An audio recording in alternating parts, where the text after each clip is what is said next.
Hello. સૌથી પહેલા જય હિન્દ, જય ભારત, વંદે માતરમ. હવે કોણ વધારે જોરથી બોલે છે સાંભળું? જય હિન્દ. અહીંયા તમે બોલો, છોકરાઓ બોલો જય હિન્દ. ઓહો, આપણે દીકરીઓ આપણો તો વધારે હોય અવાજ. ચાલો બોલો. ઓહો, આ તો બહુ બધાનું સરસ રીતે આવી ગયું.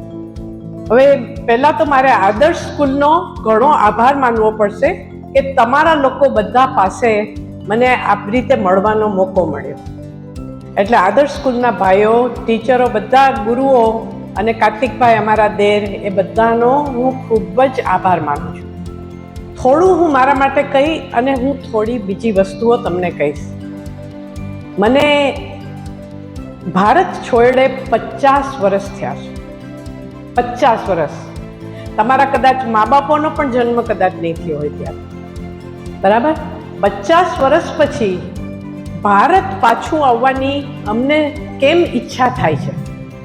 એક વાત છે, 50 વર્ષ અહીંયાથી હું આઈપી મિશન ગર્લ્સ સ્કૂલમાં રાજકોટમાં ભણી અને જે સ્કૂલના સંસ્કારો મળ્યા એ સંસ્કારનું ભાતું લઈ અને અમે અમેરિકા ગયા.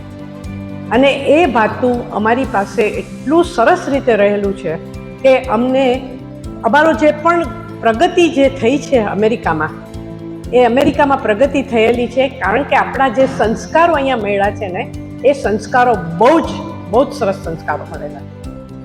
એટલે મારું કહેવાનું તમને એ છે કે તમે લોકો અત્યારે કેટલા બધા જે કહેવાય ને કે ભાગ્યશાળી છો કે તમને ભારત જેવા દેશમાં જન્મ મળ્યો, ભારત જેવા દેશમાં સંસ્કૃતિ મળી. અમે આ જે સંસ્કૃતિ લઈને ગયા છે એ સંસ્કૃતિ હજી અમારી સાથે ચાલી આવી છે અને અમને દર વર્ષે અહીં આવવાની ઈચ્છા થાય છે. હવે આ પ્રોગ્રામ મેં ભાઈની સાથે વાત કરી કે અહીંયા મારે કયો તમને સબ્જેક્ટ કે શેના ઉપર મારે બોલવું જોઈએ આજે. ઓકે, હું ત્યાં માનસિક જે ચિકિત્સકો કહે કે ઘણા લોકો ડિપ્રેશનમાં હોય, ઘણા લોકો બહુ જ પીડાતા હોય કે કઈ રીતે તમને મગજમાં સ્ટ્રેસ થઈ જાય છે. કેટલા લોકોને સ્ટ્રેસ થાય છે? સ્કૂલમાં પરીક્ષા આવવાની હોય તો જરા હાથ ઊંચો કરો, કેટલા જણા અંદર પ્રેશર આવી જાય છે? તમે હાથ ઊંચો કરશો તો કાંઈ વાંધો નથી, હું કાંઈ દવા નહીં આપું તમને. હવે એ તો થવાનું છે, રાઈટ? કે તમને લોકોને બધાને જ્યારે પણ આપણી લાઈફમાં ઘણા પ્રશ્નો આવે ત્યારે બધાને એકદમ સ્ટ્રેસ થઈ જાય, બરાબર? હવે એનો ઉપાય પણ આપણી પાસે છે, એટલે આપણે થોડો એનો ઉપાયની પણ આજે વાત કરશું, બરાબર? કે તમારે કઈ રીતે કરવું જોઈએ.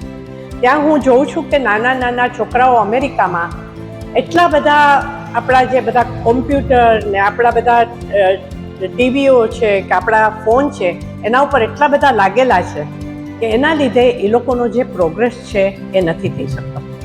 આમાંથી કેટલા લોકોને જિંદગીમાં સફળ થવું છે? હાથ ઊંચા કરો. બધાને સફળ થવું છે? અચ્છા, તો સફળતાની ચાવી પણ કંઈ હશે ને? કે સફળ કંઈ એમનેમ તો નથી થવાતું, થઈ જવાય છે સફળતા. એટલે કેટલા લોકો સવારે વહેલા ઉઠી અને થોડું પોતાનું અંદર જઈ અને ધ્યાન કરે છે કે મારે આજે શું કરવાનું છે. એટલે સૌથી પહેલાં મારે એક વસ્તુ કરવાની છે. આપણે બધા એક સાથે ઓમ આપણો ઓમકાર છે એ ઘણો જોરદાર મંત્ર છે, બરાબર? તમે બધા બોલતા હશો એ ઓમકારના મંત્રનો. એટલે આપણે ચાલો એક વખત, આ 3 વખત આપણે એકદમ ઊંડા શ્વાસ લેવાના છે. ઓકે, હું તમને એકવાર બતાવી દઉં. બધા સીધા બેસી જાઓ, એકદમ સીધા, આમ કોઈ નહીં, આ રીતે બેસવાનું છે. વિદ્યાર્થીઓ બધા આ જ રીતે બેસશે. ઓકે, અને એકદમ હું તમને એકવાર બતાવું છું અને એ રીતે આપણે કરશું. એકદમ ઊંડો શ્વાસ અને શ્વાસ બહાર કાઢીએ, બરાબર? હવે એક પાછો ઊંડો શ્વાસ લઈએ અને બહાર કાઢીએ. બીજી વાર એકદમ ઊંડો શ્વાસ અને બહાર કાઢીએ. હવે જ્યારે ઊંડો શ્વાસ લઈ અને આપણે ઓમનો ઉચ્ચાર કરવાનો છે. ઓમ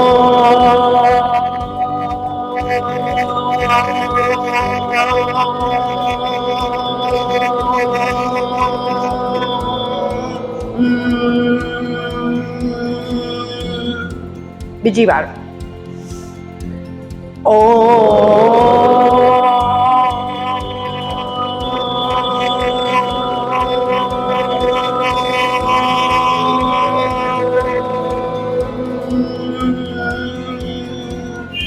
ત્રીજી વાર એકદમ ઊંડો શ્વાસ લઈને.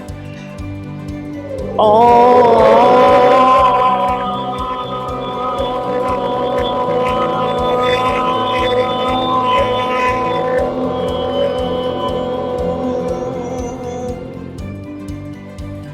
હું 73 વર્ષની છું. 7 અને 3 73 વર્ષની છું. અને જો હું આટલી સ્ટ્રોંગ રહી હોઉં, હજી અમેરિકામાં કામ કરું છું. મારું જે મનોવિજ્ઞાનનું ક્ષેત્ર છે એમાં હું કામ કરું છું. એમાં હું કામ શેના માટે કરી રહી છું એ હું તમને કહું કે મેં અહીંયાનું યોગા, અહીંયાનો ઓમ શબ્દ, અહીંયાની પ્રાર્થના, ભારતમાં તમને જે બધું મળેલું છે ને, આ બધું બીજે બધે મળવું બહુ જ મુશ્કેલ છે. એટલે હું તમને કહું છું કે તમે વિદેશની તરફ જાઓ, એમાં પણ ઘણું સરસ છે. કોમ્પ્યુટર શીખો, તમે તમારા ફોન ઉપર કરો, બધું કરો. પણ જે આપણો અહીંયા ભારતનો જે છે ને, કે તમે જે આ યોગા કરો છો, કે તમે ઓમ, કે તમે પ્રાર્થના કરો છો. કેટલા જણા પ્રાર્થના કરે છે દરરોજ? પોતાની મેળે કેટલા જણા કરે છે? સ્કૂલમાં તો કરતા હશો. પોતાની મેળે સવારે ઉઠીને કેટલા પ્રાર્થના કરે છે? બહુ જ સરસ.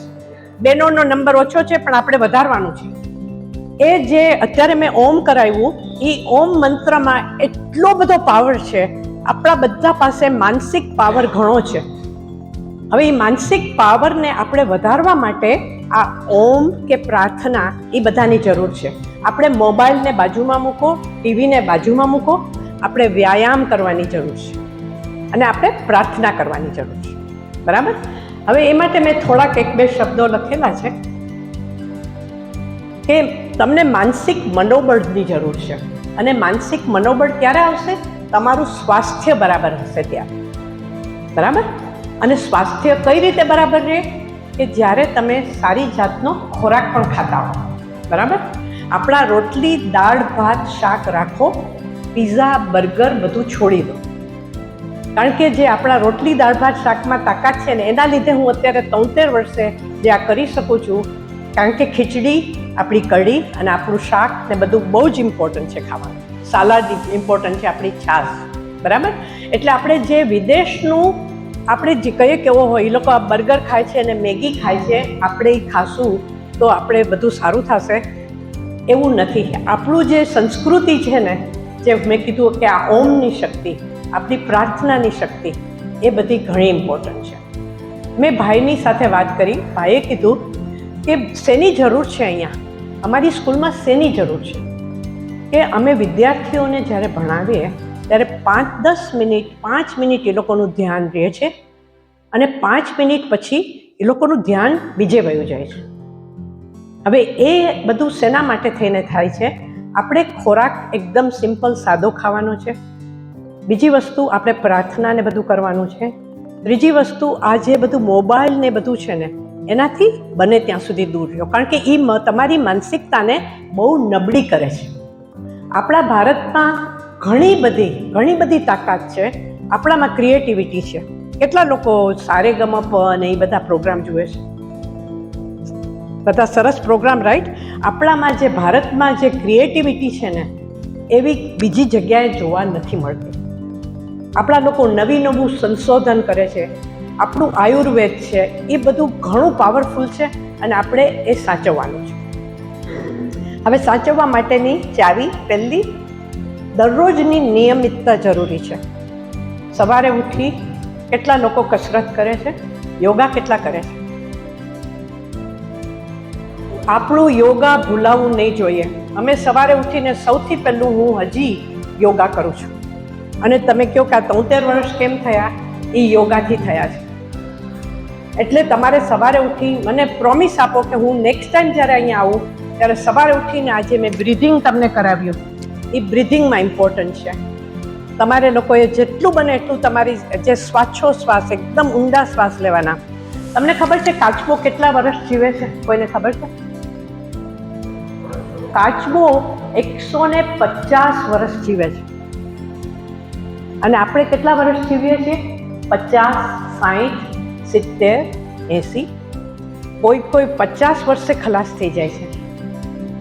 એનું કારણ શું છે કે આપણે શ્વાસ લેવાનું ભૂલી જઈએ છીએ અને શ્વાસ નથી લેતા એના કારણે આપણી જે એકાગ્રતા છે એ નથી આવતી. હું તમને લોકોને 1 મિનિટ આપું છું.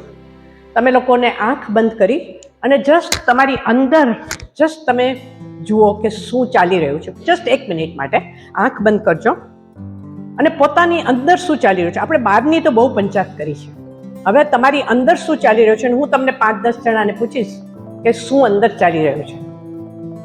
એકદમ અંદર જવાની શાંતિથી ટ્રાય કરો.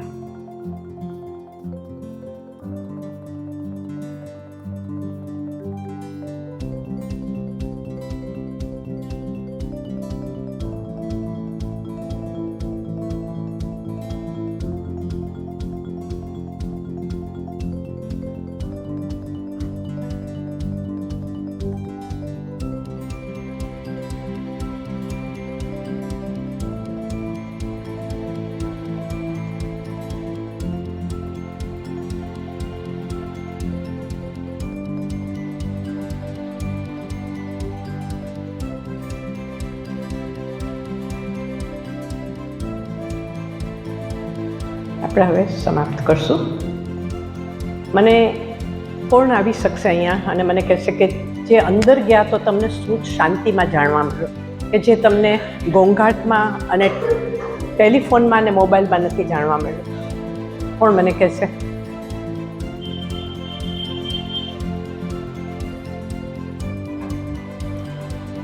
તમે શું જાણ્યું? તમે 1, 2, 3, 4થું નંબર છે અહીંયા. હા, શું તમને જાણવા મળ્યું તમારા માટે? અંદર તમે ગયા કેવું લાગ્યું? એકદમ શાંતિ લાગી, બરાબર? તમે જ્યારે મોબાઈલમાં હો છો ત્યારે એવી શાંતિ મળે છે. આ શાંતિ આપણા જીવન માટે બહુ જરૂરી છે. કાચબો શું કામ 150 વર્ષ જીવે છે? કારણ કે 1 મિનિટની અંદર આપણે જે માણસો હ્યુમન બિંગ છે એ 17 થી 18 શ્વાસ લે છે 1 મિનિટની અંદર. એટલે આપણે એટલા બધા હાઈપર હોઈએ છીએ, બરાબર? કારણ કે આપણે અહીંયાથી ખાધું, હવે મારે સ્કૂલમાં જવાનું છે, સ્કૂલમાં હોય ત્યારે આપણને વિચાર આવે કે મારે ઘરે જઈને કયું ટીવી શો જોવાનું છે અને કયા મિત્રને મળવાનું છે. સાચી વાત કે નહીં? બરાબર કે નહીં? એટલે ક્લાસમાં તમારું ધ્યાન નથી રહેતું. મને ભાઈ સાથે મેં જ્યારે વાત કરી ત્યારે કે એ લોકો 10 મિનિટ માટે ધ્યાન રાખી શકે છે, પછી ધ્યાન નથી રાખી શકતા. હવે આપણે ધ્યાન કેળવવા માટે આ શાંતિ બહુ જ જરૂરી છે, બરાબર? કાચબો 1 મિનિટની અંદર ખાલી 5 જ શ્વાસ લે છે, ખાલી 5. આપણે એટલા જલ્દી શ્વાસ લે છે, 16, ઘણા 20, ઘણા 22. એટલે ધીમે ધીમે તમે લોકો પોતાના ઉપર ધ્યાન આપો કે હું કેટલા શ્વાસ લઉં છું, અને એ પ્રમાણે તમારું શાંતિ પણ તમને થશે અને એકાગ્રતા પણ વધશે. ભાઈઓમાંથી કોઈ શું મળ્યું તમે જ્યારે આંખ બંધ કરી ત્યારે? દિવ્યમ, શું મળ્યું? શાંતિ મળી, બરાબર? પોતાના વિશે કંઈ જાણવાનું મળ્યું તમને? તારું ધ્યાન ત્યારે મોબાઈલ ઉપર હતું? નહોતું, બરાબર, સરસ. જ્યારે તમે એ શ્વાસ લ્યો છો, તમારામાં બધું બરાબર ધ્યાન કેન્દ્રિત કરો છો, ત્યારે તમને બીજા વિચારો નહીં આવે. સવારે વહેલા ઉઠો, વહેલા સૂઈ જવાનું કરો, શુદ્ધ ખોરાક ખાઓ. તમને તો અહીંયા કેટલું સરસ ફ્રૂટ ને બધું મળે છે. બર્ગર, પીઝા, બ્રેડ છોડો અને ફ્રૂટ ખાઓ, દૂધ પીઓ, બરાબર? અને તમારું લેસન કરવાનું છે એ જગ્યા એટલી શાંત અને સરસ રીતે રાખો. કેટલા જણા એકાંતમાં હોમવર્ક કરે છે? બહુ જ સરસ, બહુ જ સરસ. આજુબાજુ ક્યાંય ટીવી વાગતું હોય કે ક્યાંય મોબાઈલ હોય, મોબાઈલને દૂર રાખો અને તમે તમારા ફોકસ કરી, એકદમ ધ્યાન કેન્દ્રિત કરી અને હોમવર્ક કરો. આમાં બહુ ઓછા ટકા એમ કહે છે કે અમે લોકો અમારી મેળે હોમવર્ક કરીએ છીએ.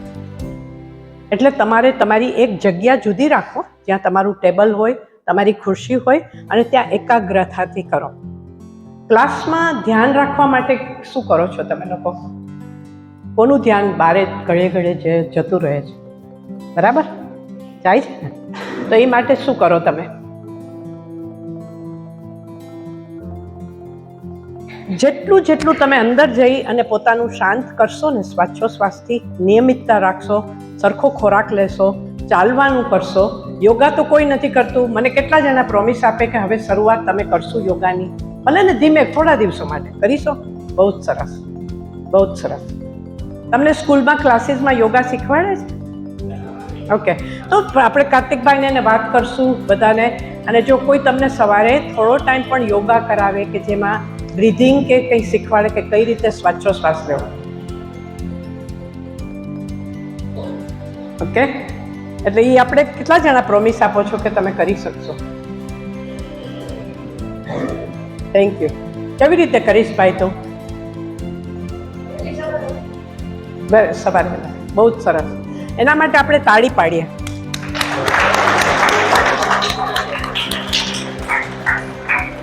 બહેનોમાંથી કોઈ કહેશે મને કે કઈ રીતે કરશો? કોઈ મને કહેશે? શરમાવાની જરૂર નથી. અહીંયા કોઈને માર્ક નથી મળવાના, કોઈને માર્ક નથી મળવાના. આપણી જે શિસ્ત છે ને ભારતની, એ શિસ્ત ક્લાસમાં, ઘરમાં, બધે બહુ જ જરૂરી છે. ઓકે, બીજી વસ્તુ મને ભાઈએ કીધી કે જ્યારે તમે લોકો પાસે મોબાઈલ હોય છે અને જ્યારે તમારા ટીચરો, તમારા ગુરુઓ તમને કાંઈ પણ કામ કરવાનું કહે છે કે કંઈ પણ સોંપે છે, તો તમે લોકો એની સાથે સન્માનતાથી વાત નથી થતી. તમે રિસ્પેક્ટ ભૂલી જાઓ છો, કારણ કે ધ્યાન મોબાઈલમાં ને એમાં છે. કેટલા જણા પોતાના મા બાપની સાથે ડિસરિસ્પેક્ટ કે ગુરુ સાથે સન્માન નથી આપી શકતા? કોઈક વખત થાય છે ને, ગુસ્સો આવી જાય છે ને? હા, આવી જાય છે કે નહીં? નહીં, જરાય ગુસ્સો કોઈ નથી આવતો? તો સ્કૂલમાં ધ્યાન કેમ નથી રહી શકતું? ક્લાસમાં હવેથી બધા પ્રયત્ન કરશો તમે સ્કૂલમાં ધ્યાન રાખવાનું. ઓકે, એટલે કેટલી વસ્તુઓ કરવાની. કોને તમને ત્રીજા લાઈનમાં છે એને પૂછ્યું કે શું શીખ્યા આ ક્લાસમાંથી? શું તું કરીશ હવે? યોગા કરવાનું, શ્વાસ બરાબર છે, વેરી ગુડ, બહુ જ સરસ. અને નિયમિતતા રાખવાની, ખોરાકમાં ને બધે નિયમિતતા રાખવાની, બરાબર. અને એકદમ માનસિક રોગો કેટલા થાય છે અમેરિકામાં, કેટલા છોકરાઓને માનસિક રોગો, ડિપ્રેશનમાં આવી જાય છે. અહીંયા તો તમારે સૂર્ય દેવતા દરરોજ આવે છે, અમારે સૂર્ય દેવતા એટલા નથી આવતા, એટલે અમારું વાતાવરણ એટલું સારું નથી હોતું, બરફ ને બધું પડે એટલે તમારે તો અહીંયા સૂર્ય છે એટલો સરસ, એના લીધે પ્રકાશ, એવું તમારું પ્રકાશમય જીવન કરો. અમારી પાસે પહેલાં ઘડિયાળ નહોતી, અમારી પાસે સમય હતો. અત્યારે ઘડિયાળો બધી છે પણ કોઈની પાસે સમય નથી. કોઈ તમારા મિત્રો સાથે શાંતિથી વાત કરવાની, બારે તમે રમવા જાઓ, એ બધું ઘણું ઇમ્પોર્ટન્ટ છે. બરાબર. એટલે માનસિક તમારે કોઈ પણ પ્રોબ્લેમ સોલ્વ એટલા બધું થવાનું છે કે જિંદગીમાં એક પ્રશ્ન આવશે પછી બીજો પ્રશ્ન આવશે, એ સોલ્વ કરવા માટે થઈને તમારે આ બધી તૈયારી રાખવાની છે અત્યારે. બરાબર. અને તમારે કોલેજમાં જઈ ભણવાનું છે અને સારા રસ્તે તમારા મા બાપને પણ એ લોકો ખુશ થાય એ રીતે કરવાનું. બરાબર. કોઈને કાંઈ પ્રશ્ન છે પૂછી શકો છો, ગમે તે પ્રશ્ન હોય. અમેરિકા વિશે પૂછવું હોય, ત્યાં શું છે, ત્યાંના છોકરાઓનું શું છે, અહીંયાનું તમે કઈ રીતે વધારે કરી શકો, કોઈ પણ પ્રશ્ન હોય તો મને કહો. કોઈને પણ પ્રશ્ન છે? શરમાતા નહીં. નહીં, કોઈને પ્રશ્ન નથી કાંઈ? તમને લોકોને બધું આવડે છે, બધી ખબર પડી ગઈ છે, રાઈટ? ઓકે, હવેથી તું બેટા અહીંયા આવતો જરા, આ ત્રીજા નંબર અહીંયા આવતો. હા, તું મને કે તું કઈ રીતે હવે તારી લાઈફમાં થોડા જિંદગીમાં શું ચેન્જીસ લઈ આવીશ, શું કરીશ આ પ્રવચન પછી? જરાક થોડું કે બધાને આવી આમ બધાની સામે જોઈને. અહીંયા કોઈ શરમાવાનું નથી, આપણે બધું સરસ છે. તારું નામ પહેલા કહેજે બેન. ઓકે ઓકે, બહુ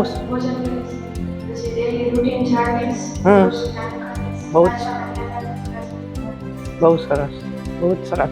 આના માટે આપણે મોટી તાળી પાડીએ. અને આ બધું તમે અત્યારે ધીમે ધીમે કરશો ને તો તમારી જિંદગીમાં તમારી સાથે અમારી ઉંમર થશે ને ત્યાં સુધી તમે લોકો કરી શકશો. પણ જો તમે અત્યારથી નહીં આ વ્યવસ્થા રાખો તો પછી જિંદગીમાં ઘણા બીજા પ્રોબ્લેમો આવ્યા કરશે. છોકરાઓમાંથી કોઈક કહેશે કે શું શીખવું, એક પણ જણ આવીને બધા નીચે જોવા માંડ્યા. નીચે નહીં, ઉપર જુઓ, બધા ઉપર જુઓ, બધા નીચે જુએ છે. તું અહીંયા આવ તો ભાઈ, તું શું શીખ્યું? આને તો હિંમત રાખીને આવ્યો. તું શું બધું કરીશ, તારી લાઈફમાં શું ચેન્જીસ કરીશ? શરમાવાનું નથી.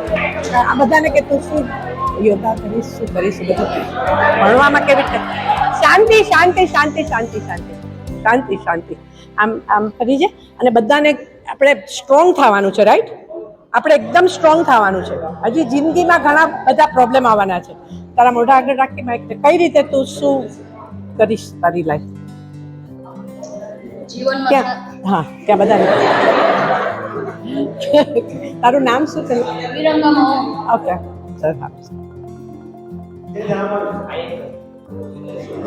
આપણે બધા હિંમત વાળું થવાનું છે. બધા અહીંયા આવીને બોલવાનું છે એમના માટે. દરરોજ યોગા કરે, જીવનમાં શાંતિથી રહે. બહુ સરસ.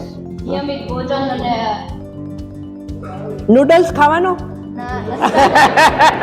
નથી ખાતો એટલે એ બધા કરતા સ્ટ્રોંગ છે. અહીંયા આવી ગયો બોલવા માટે. બહુ જ સરસ. અરે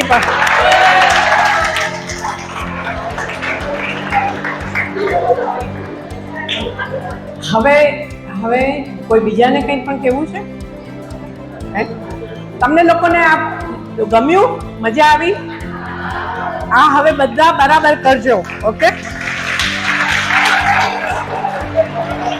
હવે અમારા મિત્ર પ્રવીણભાઈને હું બોલાવું છું, જે 60 વર્ષથી અમેરિકામાં છે અને એ શું કામ અહીં ભારતમાં આવવાનું વિચારે છે. અહીં આવીને એમને એકદમ મજા આવે છે. આવો પ્રવીણભાઈ, એ અમારા વડીલ છે. આપણે ચાલો એને તાળીએથી બગાડ. પ્રવીણભાઈ 60 વર્ષથી અમેરિકામાં અને પોતે CPA છે. આવો અહીંયાથી પણ ને.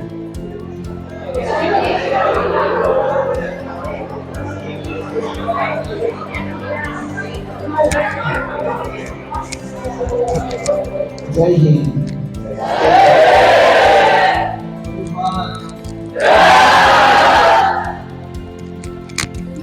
જાન્યુઆરી 26 ખૂબ જ અગત્યનો દિવસ છે મારા માટે, કારણ કે તે દિવસે હું અહીંયાથી એટલે કે ભારતથી અમેરિકા ગયો હતો 26મી જાન્યુઆરી 1970. એટલે હવે બાકીના કેટલા વર્ષ થાય એ તમે ગણી લેજો. પણ એક વસ્તુ છે કે શિક્ષણ એટલે કે એજ્યુકેશન ઇન લાઈફ એ ખૂબ જ અગત્યનું છે. કારણ કે શિક્ષણથી જ તમારા જીવનનું ઘડતર થશે. અને એક વસ્તુ અમે અનુભવી છે, દર વર્ષે અમે અમેરિકાથી અહીંયા આવીએ છીએ, કારણ કે અમે એક વસ્તુ નક્કી કરી છે કે ભારતની સંસ્કૃતિ એટલે best of east and west એ બંનેનું એવું મિશ્રણ કર્યું છે કે જેથી આજે પણ અહીંયા આવીને 78 વર્ષની ઉંમરે, અને કલ્પનાબેન કીધું તે પ્રમાણે 73 વર્ષથી કામ કરે છે, 73 વર્ષની ઉંમરે પણ. તો એ સ્પિરિટ આ ભારતની સંસ્કૃતિમાંથી અમે જે બધા સારી સારી વસ્તુઓ લઈને ત્યાં ગયા છે, અને આજની તારીખે પણ અહીંનું જે શિક્ષણ હતું, અહીંનું જે મા બાપની કેળવણી હતી એ અમે ત્યાં અમલમાં મૂકી છે. અને ત્યાંના જે ખોટા વ્યસનો છે, ખોટી વસ્તુઓ છે, એનાથી આ 60 વર્ષથી દૂર રહ્યા છે. હું ત્યાં ગયો ત્યારે મારી ઉંમર ખાલી 22 વર્ષની હતી, 22 years ઓફ એજ. તો તે એવી પરિસ્થિતિ હતી જીવનની કે કદાચ હું લપસી પણ ગયો હોત. પણ થોડે વખતે માતા પિતાના લેટરો, પત્રો આવે અને એમાં એ જ લખેલું, ભાઈ અહીંનું જ બધું સંભાળજે તું, અને ત્યાં તારી તબિયત સંભાળજે, અને ત્યાં કંઈ ખોટું કરીશ નહીં. હવે આટલા 2-3 જે આપણને સલાહ સૂચનો મા બાપની આશીર્વાદ રૂપે મળ્યા છે, તો આજની તારીખે પણ એ હું યાદ કરું છું, અમે યાદ કરીએ છીએ અને હજી પણ જીવનને વધારવાનો પ્રયત્ન કરીએ છીએ. બીજી વસ્તુ, કલ્પનાબેને એમ કીધું કે 73 વર્ષની ઉંમરે પણ એ કામ કરે છે. હું 78 વર્ષની ઉંમરે પણ હજી કામ કરું છું. એટલે કામને માટે એ જ અગત્યની નથી. એમણે કીધું તે પ્રમાણે તમારી મેન્ટલ કન્ડિશન, માનસિક સ્થિતિ તમે સમતોલ રાખવી, અને એ સમતોલ રાખવા માટે એમણે જે 2 વસ્તુઓ જે કીધી છે બહુ જ અગત્યની છે. એક તો આ યોગા એટલે એક્સરસાઇઝ અને ડાયટ. હું ઘણીવાર ડાયટનું ખૂબ જ અગત્યતા મૂકું છું ડાયટ પર. આજની તારીખે પણ અમે રોટલી, દાળ ભાત અને શાક, અને એમણે જે સલાડ કીધું છે એ અમારો રોજનો નિત્ય નિયમ છે. અને એ અમને એટલી બધી તાકાત આપે છે માનસિક અને શારીરિક કે બીજું કોઈ વસ્તુ કરવાની જરૂર નથી. ત્યાં એટલા બધા દૂષણો છે, પ્રદૂષણો છે. અને તમને દૂષણોની વાત કરું તો અમેરિકનો એક તો સિગરેટથી ગળાઈ ગયા છે, ડ્રગ્સ, આલ્કોહોલ અને નોન-વેજ ફૂડ, આ 4-5 વસ્તુઓ છે ત્યાં આગળ. તો એમાંથી અમે ટોટલી બહાર રહ્યા છીએ, બિલકુલ. અને આજની તારીખે પણ અમને કોઈ દિવસ એવો વિચાર નથી આવતો. આપણે ત્યાં અશ્વિનભાઈ પારેખ, જે કલ્પનાબેનના હસબન્ડ જે ત્યાં બેઠા છે, એ અમારું જૈન સેન્ટર ઓફ સિન્સિનાટી એન્ડ ડેયટન છે, એના 5મી વાર પ્રેસિડેન્ટ થયા છે ત્યાં આગળ. આજની તારીખ, અત્યારે જેમની નિમણૂક થઈ ત્યાં આગળ. અને કલ્પનાબેનને તમે સાંભળ્યું, એમને એવોર્ડ કર્યો આપણે કાર્તિકભાઈએ, કે એમને આ 73 વર્ષની ઉંમરે નેશનલ એવોર્ડ મળ્યો છે. તો આ બધી વસ્તુ જે એચિવમેન્ટ છે એ સરળતાથી આવતી નથી. એના માટે ખૂબ મહેનત કરવી પડે. તમારે બેલેન્સ માઇન્ડ રાખવાનું. તમારો ડાયટ એવો સાત્વિક હોવો જોઈએ, જેને હું કાયમ બેલેન્સ ડાયટ કહું. અમારી આ છેલ્લા 4-5 વર્ષથી અમે ખાવા પીવાની પદ્ધતિ પણ બદલી છે. એ ડૉક્ટરની એડવાઇસ છે. ડૉક્ટર, જે મેડિકલ ડૉક્ટર હોય, એ તમને શું ખાવું ને શું ન ખાવું એની સલાહ નહીં આપે. એ લોકો તમારે જે ખાવું હોય તે ખાઓ, અને જરૂર પડે ત્યારે તમે આવજો અહીંયા આગળ. તો પણ અમે એટલું નક્કી કર્યું છે કે લંચમાં સાલાડ અને સૂપ, અને સાંજે ફૂલ ડિનર. અને જે વૈદ્ય અને ડૉક્ટરે જે તમને સલાહ સૂચન આપ્યા હોય તે પથ્યાપથ્યને હંમેશા અનુસરવું. તો તમે આટલું ધ્યાનમાં રાખજો. અને એક કબીરનો દોહો કહીને બંધ કરું, जब तुम आयो जगत में, जब तुम आयो जगत में, जगत हसत तुम रोय, करनी ऐसी कर चलो, तुम हसे जग रोय. તો આ અગત્યનું એટલા માટે છે કે તમને આવું સરસ માનવ જીવન મળ્યું છે, તો એનો પૂરેપૂરો ઉપયોગ કરજો. અને તમે એવું અહીંથી સ્કૂલમાંથી ભણીને, કોલેજમાં ભણીને એવી કામ કરજો કે તમારા માતા પિતાનું મસ્તક પણ ઊંચું રહે અને સમાજનું મસ્તક પણ ઊંચું રહે, અને તમને પણ અંતરથી ખૂબ આનંદ થાય. તો એટલું કરજો તમે. જય હિન્દ, જય ભારત અને જય જિનેન્દ્ર.